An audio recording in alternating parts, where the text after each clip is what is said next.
Gengs, jumpa lagi kita di sini. Untuk kali ini kita ulas Provinsi Kalimantan Barat, sejarah ringkas terbentuknya Provinsi Kalimantan Barat. Selamat menonton.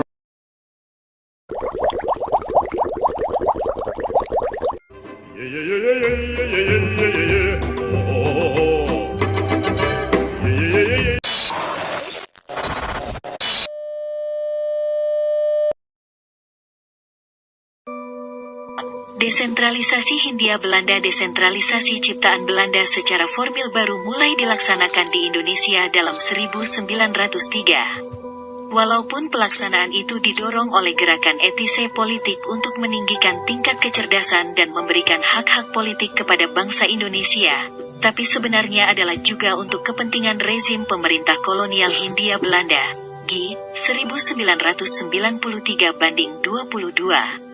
Dapatlah dimengerti apabila desentralisasi pada masa tahun 1903 sampai tahun 1922 umumnya kurang memuaskan kecuali dalam Gemeente Wolhof 1955-231. Gemeente umumnya mempunyai kedudukan yang cukup memuaskan, karena ini merupakan Westersee Enclave, wilayah orang barat Eropa dalam masyarakat timur. Daerah otonom itu diciptakan untuk memelihara kepentingan-kepentingan penduduknya yang sebagian besar adalah bangsa Belanda. Reglement op het Beleid der Regering van Nederlands-Indië, S. 1855/2, merupakan peraturan dasar ketatanegaraan rezim pemerintahan Hindia Belanda semula tidak mengenal desentralisasi. Menurut reglemen tersebut, Hindia Belanda adalah suatu gesentralisir Geregeld-land, wilayah yang diperintah secara sentralistis. Pada pemerintahan yang sentralistis itu dijalankan pula dekonsentrasi, yaitu tugas pemerintahan dilimpahkan dari aparatur pemerintah pusat kepada pejabat-pejabat pusat yang lebih rendah tingkatannya secara hierarkis. Logeman 1947/7, 114, GI 1993/15. Menurut reglemen tersebut, terbagi dalam daerah-daerah administratif gewes, kemudian disebut residenti, yang masing-masing selanjutnya terbagi dalam afdeling, distrik, dan onderdistrik GI 1993. Susunan pemerintahan Hindia Belanda yang sentralistis itu berlangsung sampai permulaan abad XX. Di kalangan bangsa Belanda sendiri timbul gerakan etise politik, yang menghendaki agar politik kolonial tidak semata-mata bertujuan mengeduk kekayaan bumi Indonesia saja, melainkan juga hendaknya meninggikan taraf kecerdasan dan kehidupan rakyat Indonesia. Kesemua ini mendorong rezim pemerintah kerajaan Belanda menetapkan suatu wethoudende desentralisatie van het bestuur in Nederlands-Indië, S. 1903/329, dalam 1903, Kleintjes, 1918/2-4. Desentralisasi Wet 1903 menambah reglemen peraturan dasar ketatanegaraan Hindia Belanda dengan 3 pasal baru, pasal 68A, 68B, dan 68C, yang memungkinkan pembentukan gewes atau bagian dari gewes yang mempunyai keuangan sendiri untuk membiayai kebutuhan-kebutuhan daerah tersebut yang dilakukan sebuah rat, dewan, yang dibentuk bagi masing-masing daerah bersangkutan. GI 1993/16. Desentralisasi Wet 1903 dilaksanakan lebih lanjut dengan desentralisasi Besluit, S. 1905/137, dan Lokal Raden Ordonanti, S. 1905/181.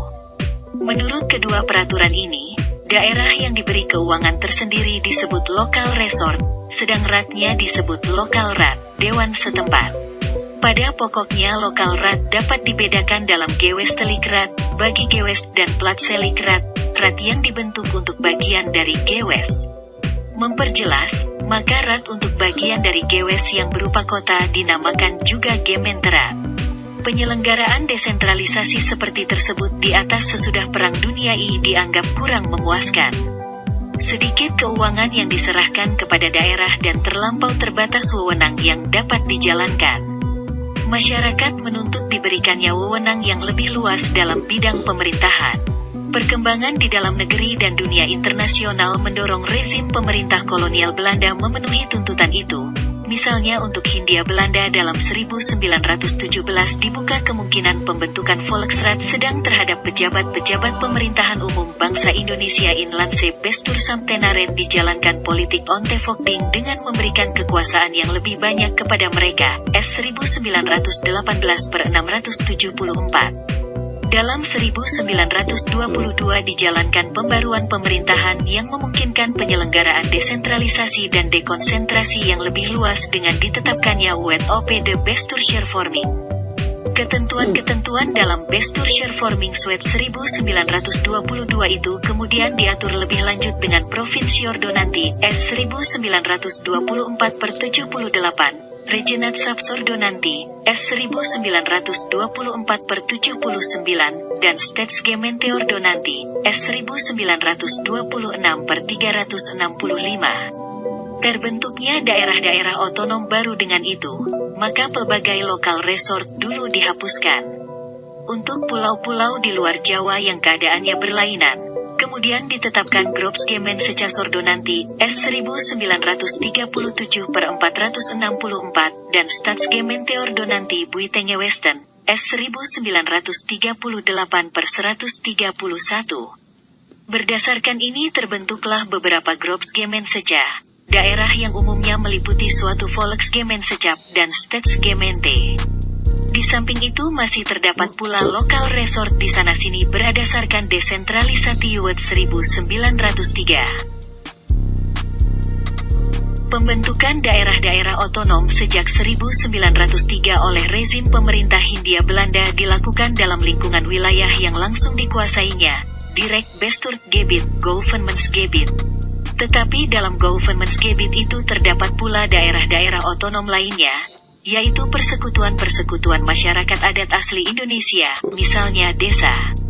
Untuk kepentingan politik kolonialnya oleh rezim pemerintah Hindia Belanda, persekutuan-persekutuan masyarakat adat tersebut diperkenankan mempunyai alat-alat pemerintahan sendiri dan mengatur kepentingan-kepentingan daerahnya.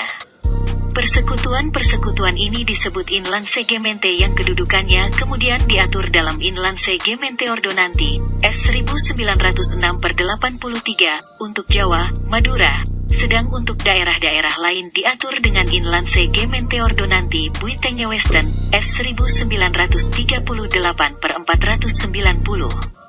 Dalam perkembangan selanjutnya Inlandsegemente Ordonantie kemudian diperbaharui seluruhnya menjadi Desa Ordonantie S 1941/356.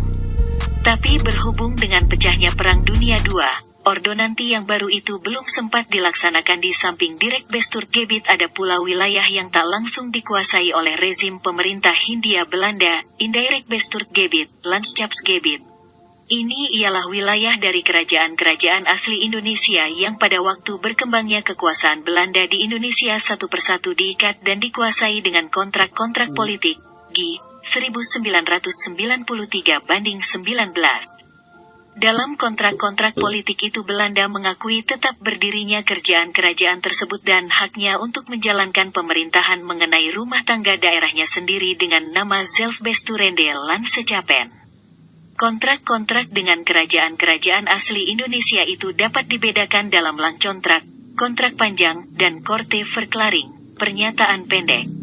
Dalam langcontrak ditetapkan satu persatu kekuasaan Belanda dalam hubungannya dengan kerajaan asli Indonesia yang bersangkutan. Sedang dalam korte verklaring hanya dimuat pernyataan kerajaan asli Indonesia yang mengakui kekuasaan Belanda terhadap dirinya dan berjanji akan menaati segenap peraturan yang akan ditetapkan oleh rezim kolonial Belanda.